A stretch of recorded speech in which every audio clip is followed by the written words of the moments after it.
नमस्कार, आप देख रहे हैं मातृभूमि में आपके साथ शोभना यादव। मातृभूमि की शुरुआत कश्मीर की खबर से करेंगे।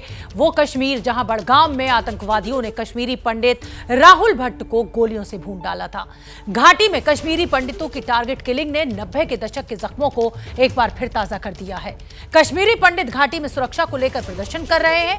जम्मू कश्मीर के उपराज्यपाल खुद जम्मू में राहुल भट्ट के घर पहुंचे और भरोसा दिलाया कि आतंकी और उनके समर्थकों को राहुल भट्ट की हत्या की कीमत चुकानी होगी। अब बचाइए क्या बोल नहीं, अब बचाइए क्या बोली।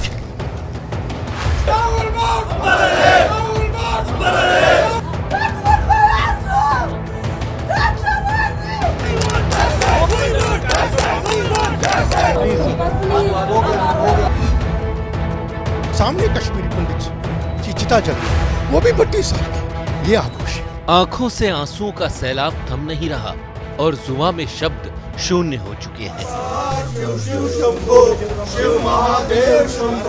मेरा लड़का गया बेचारा, फिर क्या करूंगी मैं। ये एक माँ का दर्द है जो कल तक अपने बेटे की लंबी उम्र के लिए प्रार्थना कर रही थी, लेकिन आज अपने सामने अपने नौजवान बेटे को खो चुकी है। ये कश्मीरी पंडित राहुल भट्ट की मां है।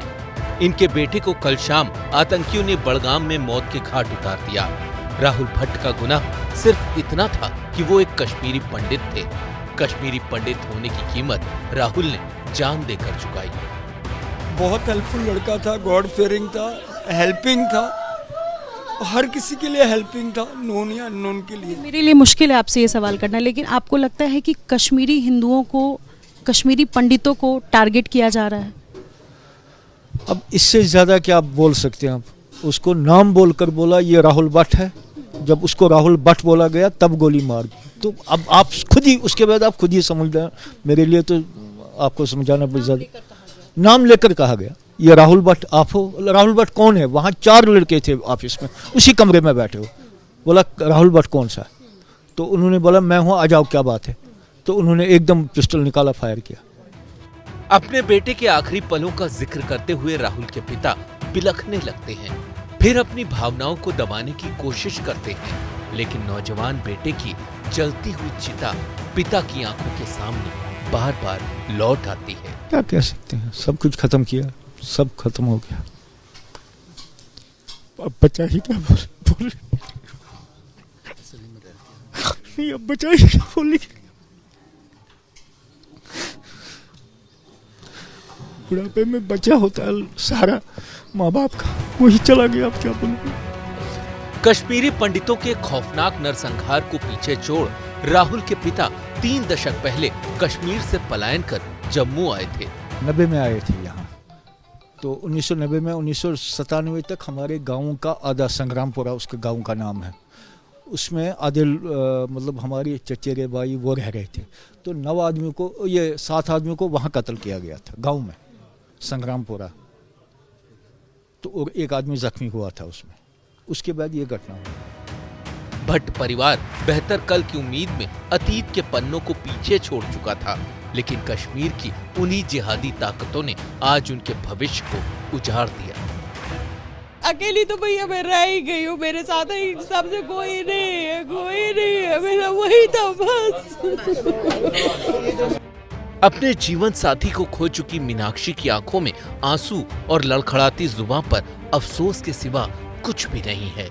मैंने इसको बोला था तो नौकरी छोड़ दे, हमें नौकरी ही नहीं चाहिए थी हमें नौकरी, अब यहाँ पे ही खुश थे, अब काम भी खा लेते, मगर इसने नहीं मारा। बोला मुझे दफ्तर है, मेरी फाइलें पेंडिंग है, मेरे को फाइलें पूरी करनी है, मैं क्या करूँगी, अब कौन सी फाइलें देखेगा वो।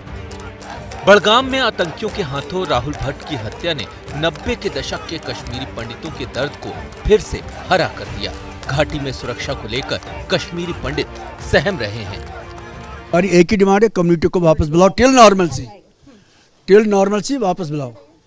ये जो वो माहौल बनाते हैं नफरत का माहौल, और जब 90 में भी ऐसे ही किया तो जगमोहन को दोषी देना, कोई बाहर से नहीं आया था। वहाँ पर लोकल जो एलिमेंट्स है, जो आपको सिर्फ अदर करके, आप हमारे में नहीं है, आप हमसे अलग हैं, इसलिए इसको टारगेट किया जाता है। और जब उनको ये लगता है कि वापसी भी कोई चांस बनता है तो उस वक्त उसको फर्दर ये किया जाता है। जब तक सूरज चांद रहेगा राहुल तेरा नाम रहेगा, जब तक सूरज चांद रहेगा राहुल तेरा नाम रहेगा। राहुल भट्ट की हत्या के खिलाफ जम्मू से लेकर बड़गाम और गांदरबल से लेकर कुपवाड़ा तक आज कश्मीरी पंडित सड़कों पर उतरे। आतंकियों के खिलाफ गुस्साए प्रदर्शनकारियों ने नारेबाजी की। बड़गाम में तो प्रदर्शन इस कदर बढ़ गया कि पुलिस को प्रदर्शनकारियों को काबू में करने के लिए आंसू गैस के गोले छोड़ने पड़े। घाटी में आतंकियों के निशाने पर कश्मीरी पंडितों के साथ साथ वो मुसलमान भी हैं जो देश की हिफाजत में लगे हैं। तस्वीरें जम्मू कश्मीर पुलिस के कांस्टेबल रियाज अहमद की हैं, जिन्हें आतंकियों ने कल पुलवामा में गोलियों से भून दिया। जम्मू कश्मीर में अनुच्छेद 370 के खात्मे के बाद आतंकी बौखलाए हुए हैं। इसी बौखलाहट में वो इन हत्याओं को अंजाम दे रहे हैं। लेकिन इन हत्याओं से जम्मू कश्मीर में सुरक्षा बलों की चुनौती काफी बढ़ गई है, क्योंकि 30 जून से ही अमरनाथ यात्रा भी शुरू होने वाली है। और हमारे साथ ज्यादा जानकारी लिए हुए जम्मू कश्मीर के बड़गाम से हमारे संवाददाता आसिफ कुरैशी जुड़ रहे हैं। आसिफ कुरैशी, चाहे राहुल भट्ट हो या फिर रियाज अहमद, जो कीमत चुकानी पड़ रही है जम्मू कश्मीर के लोगों को इस आतंकवाद के चलते, कहीं ना कहीं अब सेना की जो कार्रवाई है उसी के चलते ये बौखलाहट है आतंकवादियों के बीच।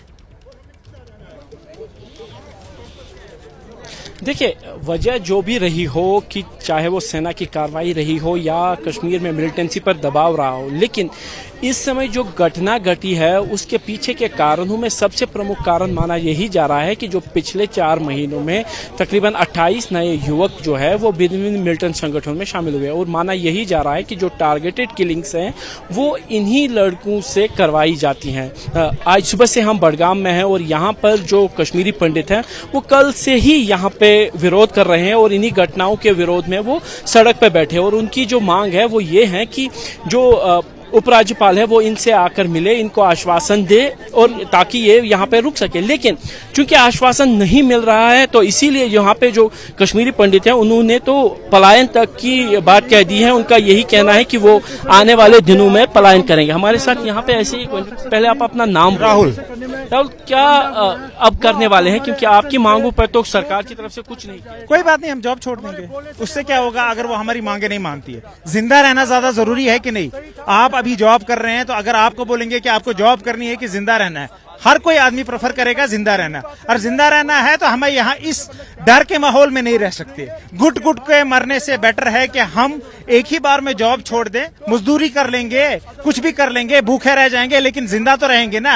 आप तो पलायन की भी बात कर रहे हैं। हाँ, और क्या पलायन, और क्या करेंगे? पलायन नाम अजय।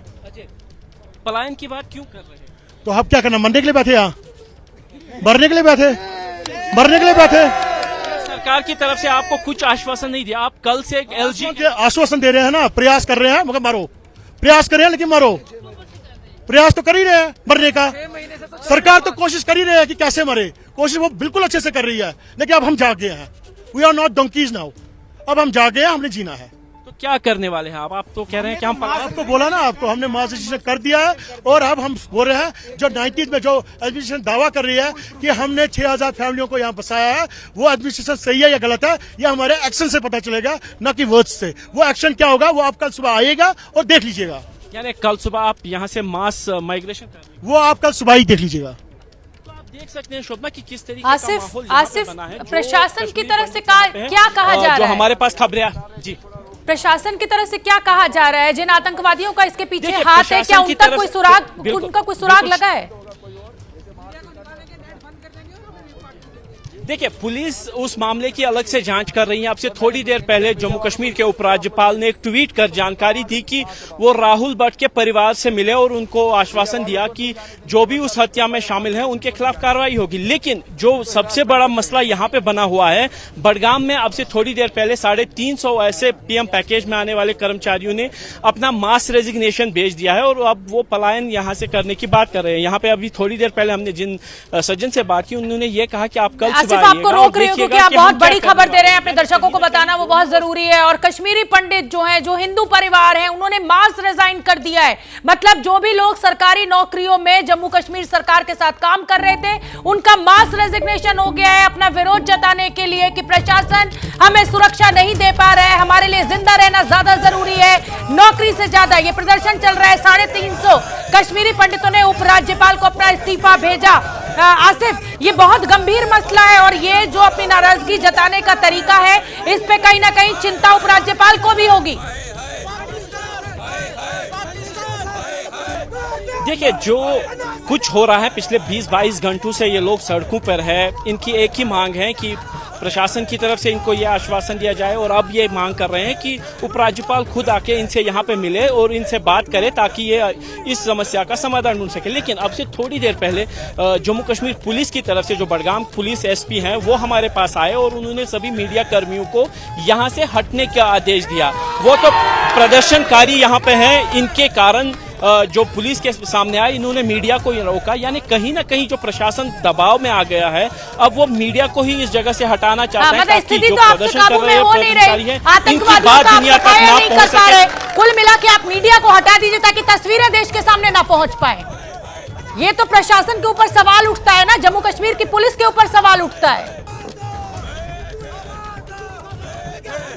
बिल्कुल शोभना, देखिए जिस तरीके का माहौल पिछले 20 घंटों से बना है, जब राहुल भट्ट को गोली मारी गई उसके तुरंत बाद से ही यहाँ पे जितने भी ये जो यहाँ पे जो पीएम पैकेज में आने वाले कश्मीरी पंडित हैं, ये तुरंत ही सड़कों पे निकल आए थे और उन्होंने विरोध जताया था। तब भी इनकी मांग यही थी कि इनके साथ इंसाफ हो और जो सुरक्षा में कहीं ना कहीं सेंध लगी है, जो चूक हुई है, जो इनके डर है, उसको दूर किया जाए। लेकिन कल से ही प्रशासन जो है वो डिली डैली टैक्टिक्स कह सकते हैं वो कर रही है।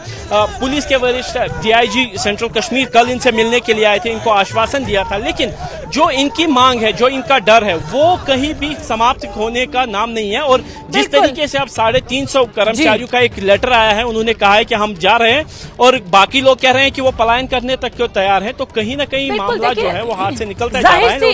प्रशासन है कि फिलहाल बिल्कुल आसिफ कुरैशी, जाहिर सी बात है कि इस तरीके का डर अगर पूरे एक समाज में व्याप्त है तो नौकरी से ज्यादा आदमी के लिए जिंदा रहना जरूरी है। खास तौर पे चाहे वो कोई भी क्लास हो, मिडिल क्लास हो, रिच क्लास हो, कोई भी हो, लोगों का यही कहना है इन कश्मीरी पंडितों का कि हमें नौकरी नहीं करनी, हमारे लिए हमारी जान ज्यादा कीमती है। और घाटी में कश्मीरी पंडितों की टारगेट किलिंग के बीच अगले महीने से अमरनाथ यात्रा शुरू होने वाली है। बड़ी खबर यह है कि सूत्रों के मुताबिक 30 जून से शुरू हो रही यात्रा को लेकर गृह मंत्रालय में एक बैठक हुई है। सीमा पार पाकिस्तान के ड्रोन हमलों को लेकर चिंता जताई गई है और पाकिस्तान की ड्रोन साजिश को नाकाम करने के लिए एंटी ड्रोन सिस्टम लगाने की तैयारी भी है। तो गृह मंत्रालय में अमरनाथ यात्रा के चलते हुए एक अहम बैठक आज की गई है और जिस तरीके से पाकिस्तान लगातार ड्रोन हमलों को अंजाम दे रहा है, उसको देखते हुए एंटी ड्रोन सिस्टम लगाने की भी तैयारी को लेकर चर्चा हुई है। सीमा पर एंटी ड्रोन सिस्टम लगाया जाएगा ताकि अमरनाथ यात्रा जो है वो सुरक्षित तरीके से उसको पूरा कराया जा सके। जो देश भर से, दुनिया भर से जो श्रद्धालु अमरनाथ पहुंचते हैं, उनको सुरक्षित तरीके से दर्शन कराकर वापस लौटाया जा सके। तो कश्मीर में टारगेट को लेकर सरकार की चिंता बढ़ी हुई है। अमरनाथ यात्रा की तैयारी के मद्देनजर सुरक्षा की समीक्षा बैठक की गई। गृह मंत्रालय में ये बड़ी बैठक हुई है और जिस तरीके से पाकिस्तान लगातार ड्रोन हमलों को अंजाम दे रहा है, उसको लेकर भी चर्चा हुई है। ओम प्रकाश तिवारी ज्यादा जानकारी लिए हुए जुड़ रहे हैं मेरे साथ। ओम प्रकाश तिवारी, चाहे राहुल भट्ट हो, चाहे रियाज अहमद हो, जिस तरीके से ये किलिंग का सिलसिला आतंकवादियों के द्वारा चल रहा है और ऐसे में अब अमरनाथ यात्रा की तैयारी करना सरकार के लिए एक बड़ी चुनौती भी और बड़ी चिंता भी। बिल्कुल शोभना, मैं आपको बता दूं कि अमरनाथ यात्रा को लेकर ये बैठक आज 3 बजे केंद्रीय गृह मंत्रालय में शुरू हुई थी और खुद केंद्रीय गृह सचिव इस बैठक की अध्यक्षता कर रहे थे। इस बैठक में बड़े ही गंभीर मसलों पर चर्चा हुई। विशेषकर ड्रोन हमले को लेकर चिंता की गई। हमले से निपटने के लिए एंटी ड्रोन सिस्टम लगाने की तैयारी की गई है। साथ ये भी कहा गया है कि अमरनाथ यात्रा को लेकर सुरक्षा बलों की लगभग 120 से 125 कंपनियां तैनात की जाएंगी। यात्रा शुरू होने के पहले सीमाओं पर विशेष निगाह रखने को कहा गया है। यात्रा से जुड़ने वाले सभी पहाड़ों पर विशेष चौकसी रखने को कहा गया है। सबसे महत्वपूर्ण बात यह शोभना कि अमित शाह, केंद्रीय गृह मंत्री अमित शाह भी यात्रा के पहले एक और समीक्षा बैठक कर सकते हैं। शोभना, बड़ी खबर इस समय की कि पंजाब पुलिस ने मोहाली में इंटेलिजेंस ऑफिस पर रॉकेट हमले का मामला सुलझा लेने का दावा किया है। पंजाब पुलिस के डीजीपी वीके भवरा ने प्रेस कॉन्फ्रेंस कर जानकारी दी कि खालिस्तानी आतंकी संगठन बब्बर खालसा और आतंकी हरविंदर सिंह रिंदा ने इस घटना को अंजाम दिया है। रॉकेट हमले का मुख्य आरोपी लखबीर सिंह है, जो 2017 में कनाडा चला गया था। अब तक 6 आरोपी गिरफ्तार किए जा चुके हैं। तो पंजाब पुलिस का दावा कि रॉकेट हमला जो इंटेलिजेंस विभाग के ऊपर हुआ था उसको सुलझा लिया गया है। बब्बर खालसा आतंकी संगठन है, इसके पीछे रिंदा आतंकवादी का भी नाम लिया जा रहा है। मोहाली रॉकेट हमला सुलझा लेने का दावा, बब्बर खालसा और रिंदा की ये साजिश। रॉकेट हमले का जो मुख्य आरोपी है वो है बलबीर सिंह, और बलबीर सिंह ने 2017 में देश छोड़ दिया था, कनाडा चला गया था। अब तक 6 आरोपियों की गिरफ्तारी हो चुकी है। Police should investigate this case and try to solve it as soon as possible. और फिर काउंटर इंटेलिजेंस ਅਤੇ मोहाली जिला पुलिस ने दिन रात एक करके इस केस ਨੂੰ 3 दिन लगा के आज चौथे दिन ਅਸੀਂ बैठे हैं, ये केस ट्रेस किया है। केस ट्रेस किया है। ज्ञानवापी का रहस्य जानने कोर्ट कमिश्नर टीम कल से वीडियोग्राफी सर्वे करने पहुंचेगी। सर्वे के इस फैसले पर ब्रेक लगाने के लिए मुस्लिम पक्ष आज सुप्रीम कोर्ट पहुंचा था, और इसी बीच वाराणसी में सर्वे को लेकर तैयारियां भी जारी हैं। सुप्रीम कोर्ट ने कहा है सर्वे पर रोक नहीं लगाई जा सकती। इस तरीके से बाबरी मस्जिद को छीना गया, उसी तरीके से उस तारीख को दोहराया जा रहा है। और मैं एक मस्जिद को खो चुका हूं, मैं एक और मस्जिद को खोने के लिए तैयार नहीं हूं। वाराणसी की जिला अदालत ने भले ही ज्ञानवापी के सर्वे को लेकर आदेश सुना दिया हो, लेकिन मस्जिद और मंदिर का ये संग्राम थमता नजर नहीं आ रहा है। जिला अदालत के फैसले के खिलाफ मुस्लिम पक्ष ने देश की सबसे बड़ी अदालत सुप्रीम कोर्ट का दरवाजा खटखटाया और ज्ञानवापी परिसर में सर्वे के आदेश पर तत्काल रोक की मांग की। लेकिन चीफ जस्टिस ने कहा कि मैंने मामले की फाइल को अभी पढ़ा नहीं है और बिना इसे देखे मैं कोई भी आदेश नहीं दे सकता। वैसे चीफ जस्टिस ने मुस्लिम पक्ष के वकीलों को भरोसा देते हुए कहा कि फाइल देखने के बाद वो उसे सुनवाई के लिए लगाएंगे, और उम्मीद की जा रही है कि मुस्लिम पक्ष की याचिका पर 17 मई को सुनवाई हो सकती है। AIMIM के प्रमुख असदुद्दीन ओवैसी कल से जिला अदालत के फैसले पर सवाल खड़े कर रहे हैं। ABP न्यूज से खास बातचीत में ओवैसी ने फैसले को सुप्रीम कोर्ट में चुनौती देने का सुझाव दिया था। सुप्रीम कोर्ट के जजमेंट को, जिसमें जस्टिस चंद्रचूड़ ने लिखा था कि 91 का एक्ट सेकुलरिज्म और भारत के बेसिक स्ट्रक्चर से जुड़ा हुआ है, तो इसीलिए मैं कह रहा हूं कि ये गलत ऑर्डर कोर्ट का है। और मैं उम्मीद करता हूं कि पर्सनल लॉ बोर्ड और उस मस्जिद के इंतजामिया के लोग फौरन सुप्रीम कोर्ट को जाएंगे, उनके समर वेकेशन से पहले, गर्मी की छुट्टियों से पहले, और इस बात को सुप्रीम कोर्ट के सामने रखेंगे कि किस तरीके से सुप्रीम कोर्ट के जजमेंट का वायलेशन हो रहा है। दिल्ली में वाराणसी के फैसले को चुनौती दी जा रही है, तो आज काशी में तैयारियां जोरों पर हैं। ज्ञानवापी के वीडियोग्राफी सर्वे को लेकर प्रशासन और पक्षकारों की बैठक हुई, तो तय हुआ कि कल से ज्ञानवापी मस्जिद में सर्वे का काम शुरू होगा। ये बड़ी सौहार्दपूर्ण मीटिंग हुई है और उसमें शांति का संदेश काफ़ी पक्षकारों के द्वारा प्रसारित भी किया गया है, और सभी से यही अपील की गई है कि कोर्ट कमिश्नर की कार्रवाई जो लीगली होनी है उसमें सभी सहयोग प्रदान करें, और शहर में कोई सेंसिटिविटी ना हो उसके लिए सभी सहयोग करें। कल के आदेश के बाद ज्ञानवापी मस्जिद में सुरक्षा के भारी इंतजाम है। आज जुमे की नमाज के लिए भारी संख्या में लोग पहुंचे। इस दौरान मुख्य दरवाजे पर पुलिस ने जांच पड़ताल के बाद ही लोगों को आगे बढ़ने दिया। कतारबद्ध होकर सुबह जो दिन की नमाज होती है, आप देखेंगे कतारबद्ध होकर यहाँ पर मंदिर प्रांगण का जो रास्ता है उससे होकर मस्जिद की तरफ बढ़ रहे हैं। सुरक्षा के जोरदार इंतजाम यहाँ पर देखने को मिल रहे हैं। इससे पहले वाराणसी की जिला अदालत ने कल ज्ञानवापी मस्जिद के पूरे सर्वे का आदेश दिया था, और मुस्लिम पक्ष के कोर्ट कमिश्नर बदलने की याचिका को खारिज करते हुए 2 और सहायक कोर्ट कमिश्नर्स की तैनाती कर दी। कोर्ट कमिश्नर की इस टीम को 17 मई तक मस्जिद का सर्वे करके रिपोर्ट सौंपनी है। हम आपको बता दें कि कल वाराणसी की जिला अदालत ने ज्ञानवापी के संपूर्ण सर्वे का आदेश दिया था, और साथ ही रहस्यमयी तहखाने का सर्वे कराने के भी लिए कहा था। कल से सर्वे शुरू होगा तो ज्ञानवापी के तहखाने का तिलिस्म भी टूट जाएगा। तहखाने के रहस्य से सस्पेंस हटना अभी बाकी है, लेकिन दावे क्या हैं वो आप जानिए। श्रृंगार गौरी मंदिर को लेकर बात ज्ञानवापी मस्जिद तक पहुंची और फिर ये बात शुरू हुई कि मस्जिद के अंदर तहखाने का रहस्य क्या है। इसके लिए मैं 3 अलग अलग दावे आपको दिखाने जा रही हूं।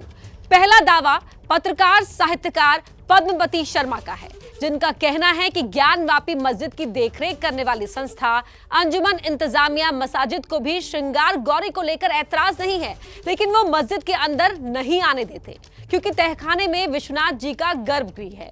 तो वहीं मंदिर के पुजारी सोमनाथ व्यास के परिवार ने मस्जिद की बैरिकेडिंग से पहले उस गर्भगृह को देखा था, यानी उस तहखाने को जिसमें मंदिर से जुड़ी चीजें हैं। दूसरा दावा है व्यास परिवार का, जो तहखाने की देखरेख करता है और जिसका दावा है कि 1937 में एक कोर्ट के फैसले के मुताबिक मस्जिद के तहखाने का मालिकाना हक व्यास परिवार को दिया गया था। उनका यह भी कहना है कि प्रशासन की इजाजत से तहखाना वही खोल सकते हैं और तहखाने में मंदिर से जुड़ी चीजें ही हैं।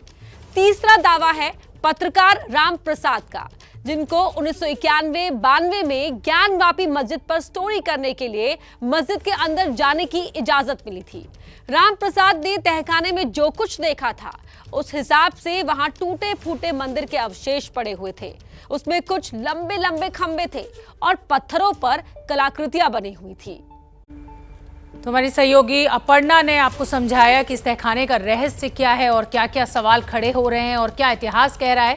अभी वाराणसी से हमारे साथ जुड़ रही है प्रतिमा मिश्रा और संवाददाता मोहम्मद मोइन। प्रतिमा का मैं रुख पहले करूंगी। प्रतिमा, आप वहां पर मौजूद हैं, कोर्ट का ये आदेश आ चुका है कि संपूर्ण सर्वे होगा, वहां पर मौजूद लोगों का आप क्या कहना है? क्योंकि जब पहली बार टीम सर्वे के लिए पहुंची थी तो खासा विरोध देखने को मिला था।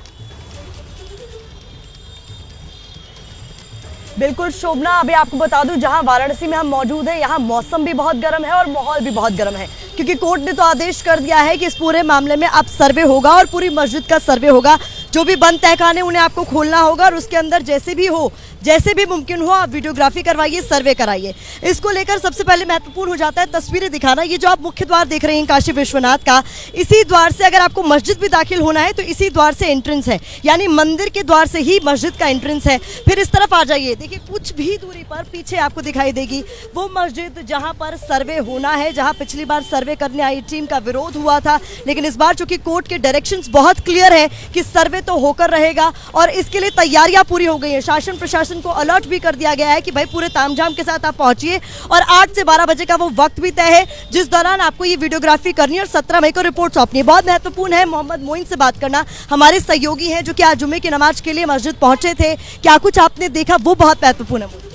देखिए, आज जुमे की नमाज की कवरेज करने के लिए मैं आया, नमाज का वक्त हुआ तो मैंने भी इसी मस्जिद में जाके नमाज अदा की। 2 घंटे तक मैं रहा और आज मैंने देखा कि तकरीबन 1500 लोगों ने एक साथ नमाज अदा की। आमतौर पे यहाँ जब जुमे की नमाज होती है तो 300-400 लोग रहते हैं, लेकिन जो सर्वे चल रहा है, जो विवाद चल रहा है, उसकी वजह से जो सुर्खियाँ बनी हुई है, इस वजह से भीड़ ज़्यादा थी और प्रशासन के सामने भी एक बड़ी चुनौती थी कि किस तरीके से नमाज को शांतिपूर्वक तरीके से संपन्न कराया जाए, क्योंकि जो मंदिर का मुख्य द्वार है उसी से होकर मस्जिद का भी रास्ता जाता है। तो बड़ी लंबी लाइन लगी हुई थी, लोग एक साथ ग्रुप में आ रहे थे, 50-50 के ग्रुप में। और नमाज से पहले तकरीर हुई, जो मस्जिद के पेश इमाम है उन्होंने आधे घंटे तक तकरीर की, व्यवस्थाओं पर सवालिया निशान उठाए। लेकिन एक खास बात ये रही कि उन्होंने बार बार लोगों से ये अपील की कि किसी भी तरीके से कानून को अपने हाथ में नहीं लेना है। अगर विरोध करना है, एतराज जताना है तो लोकतांत्रिक तरीके से करना है और लड़ाई जो है वो कानूनी तौर पर लड़नी है। मस्जिद के पेश इमाम की तरफ से लोगों को ये भरोसा दिलाया गया कि आप देश के कानून और संविधान पे भरोसा रखिए, इंसाफ जरूर मिलेगा, जो भी सच्चाई होगी वो। सिर्फ ये जानना चाहूंगी, चूंकि आप अंदर गए तो जिस तहखाने को लेकर अब तक इतना विवाद था कि भाई यहाँ क्या है, आप क्यों नहीं देखने देना चाहते, आप क्यों नहीं वीडियोग्राफी होने देना चाहते, क्या उस तहखाने पर आपकी नजर पड़ी, आपने क्या देखा? बिल्कुल, मेरे मन में भी एक कौतूहल था कि आखिर वो तहखाना कौन सा है, कहाँ पर स्थित है। तो आपको पता है ठीक सामने जो मस्जिद है, मस्जिद जमीनी सतह से तकरीबन 5 से 6 मीटर की ऊंचाई पे है, यानी कुछ सीढ़ियां चढ़कर तब आप मस्जिद की जो आंगन है, उसके बाद जो गर्भगृह वहां प्रवेश कर सकते हैं। और नीचे तहखाना साफ तौर पर नजर आता है, कितना गहरा है इसका अंदाजा तो नहीं होता। मुझे कई दरवाजे भी दिखाई दिए, इनमें कई दरवाजे लोहे के थे, कुछ लकड़ियों के थे और सारे दरवाजों पे एक खास बात थी कि सब पर लोहे की जंजीर जो है उसके बांधा गया था और उस पर ताला लगा हुआ था, और दरवाजों की कंडीशन देखकर ऐसा लग रहा था कि जैसे सालों से इसे खोला नहीं गया, इस्तेमाल नहीं किया गया। ज्यादातर बस एक छोटा सा जवाब और मैं मोइन से जानना चाहूंगी, और वो ये कि वहां पर नमाज पढ़ने के लिए जो मुस्लिम समाज इकट्ठा हुआ था, उनका क्या कहना है इस सर्वे को लेकर? क्या गुस्सा, क्या रोष दिखाई दे रहा है उनके अंदर? छोटा सा जवाब। नहीं जी शोभना, यही जानकारी मोइन ने दी। अभी से कुछ देर पहले यही जानकारी मोइन दे रहे थे कि जब ये मस्जिद के अंदर मौजूद थे तो वहाँ लोगों ने कोई बात नहीं की, पर जो शाही इमाम है उनकी तरफ से लोगों को समझाइश दी गई। उन्हें बताया गया कि अगर विरोध करना भी है इस पूरे मसले पर तो लोकतांत्रिक तरीके से आप विरोध कीजिए, और विरोध का एक तरीका हो सकता है कानून व्यवस्था न बिगड़े, इस बात का ख्याल रखना होगा। लेकिन लोग इस पूरे मामले में बहुत बहुत धन्यवाद प्रतिमा आपका इस पूरी जानकारी के लिए। बीजेपी अध्यक्ष जेपी नड्डा ने आज हिमाचल प्रदेश के कुल्लू में एक रोड शो किया। रोड शो के दौरान नड्डा ने दावा किया कि देश के लोग अब धर्म और जाति की जगह विकास के नाम पर वोट देते हैं। नड्डा ने यह भी दावा किया कि कोरोना से निपटने में भारत ने बेहतर काम किया है और आज लोग बिना मास्क के आराम से घूम रहे हैं। हिमाचल प्रदेश में इसी साल चुनाव होने हैं और पिछले एक महीने में नड्डा तीसरी बार हिमाचल प्रदेश दौरे पर आए हैं, और ये रोड शो की तस्वीरें आप देख सकते हैं। बड़ी संख्या में लोग इस रोड शो में शामिल हुए। मुख्यमंत्री जयराम ठाकुर भी साथ में।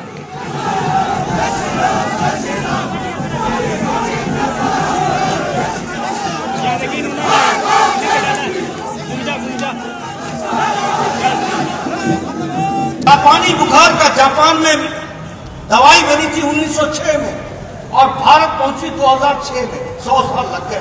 2020 की जनवरी में कोरोना आया, 2020 के अप्रैल में दवाई बनाने का भारत सरकार ने ठानी और 9 महीने के अंदर एक नहीं दो वैक्सीन 9 महीने के अंदर भारत को दी गई। मोदी जी ने पुतिन से बात की कि नहीं की? युद्ध को रुकवाया कि नहीं रुकवाया? ज़ेलेंस्की से बात की कि नहीं की? युद्ध को रुकवाया कि नहीं रुकवाया? अपने बच्चों को वहां से निकाला कि नहीं निकाला? 23,000 बच्चों को 114 फ्लाइट में मुफ्त एक महीने के अंदर भारत सुरक्षित पहुंचाया। ये बदलता भारत। तो जेपी नड्डा साहब को आपने सुना, युद्ध रुकवाने की बात भी उन्होंने की अपने भाषण के दौरान, और अपनी सरकार की उपलब्धियां भी गिनाते हुए हिमाचल प्रदेश में वो नजर आए। तो फिलहाल मातृभूमि में मुझे दीजिए इजाजत। शाम 7 बजे भारत की बात पे फिर होगी मुलाकात। आप आगे देखिए कश्मीरी पंडितों की टारगेट किलिंग कब तक, चर्चा हुंकार में रूबिका लियाकत के साथ।